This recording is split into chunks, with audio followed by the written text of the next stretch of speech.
Hello, my name is Sandesh Timilsina, and my project is a comparison of machine learning models in hate speech classification. So in this presentation, I'll be discussing briefly about what my project is. I'll be discussing about the dataset that I used, pre-processing methods, experimental settings, and different experiments that I implemented. I'll talk about the performance metrics. Um, I'll display the results of all the experiments, and I'll end it with a conclusion. So, getting started. So, what is hate speech? Hate speech is any communication that disparages a targeted group of people based on any characteristics such as race, gender, etc. So, with the rapid increase in the use of social media for different purposes, the hate speech in social media is also increasing. Due to this, um, manually monitoring all the social media content is difficult, so one of the approaches that we can use is automated hate speech detection. So in this project, I'm trying to solve a classification problem in which, given a comment, determine whether it's a hate speech comment or not. So the dataset that I used for this project is publicly available in GitHub. This was made available by a research paper titled Hate Speech Detection in White Supremacy Forum. So this dataset contains comments extracted from Stormfront, one of the popular discussion forums. They released the dataset in two parts. One contained the annotation metadata, and other contained the actual comments made by the users. So for this project, I combined these two datasets and prepared one dataset. One sample is shown in the right hand side. So there were 10,944 rows, and the comments were annotated at sentence level. There were four different classes: hate, no hate, relation, and I don't know or skip.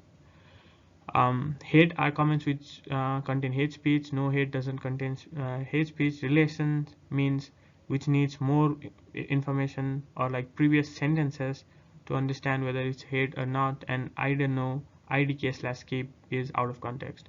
So in this project, I'll be just using hate and no hate labels and excluding the remaining two.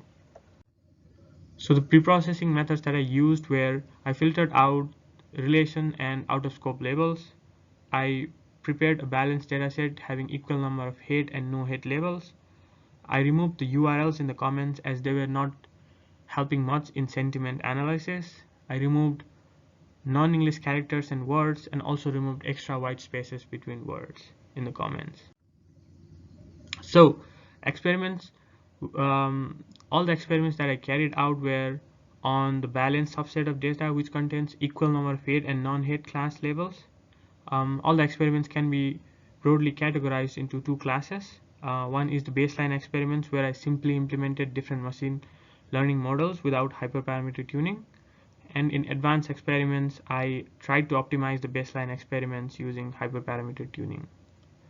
So the models that I implemented were naive-based classifier, logistic regression using two different vectorizers, support vector machine using three different kernels, and one neural network. So in this project, 80% of the data was used as training data, 10% was used as validation, and the remaining 10% was used as testing data. So these are the results of all the experiments that I created. The performance metrics that I used for this experiment was classification accuracy and F1 score. So from the observation, I realized that logistic regression with TF-IDF vectorizer gave higher accuracy and F1 score among all the experiments. So to conclude, in this project, I tried to compare different machine learning models in classifying hate speech comments. I tried to implement baseline models and then tried to improve it using hyperparameter tuning. The metrics that I use for these projects are classification accuracy and F1 score. Thank you.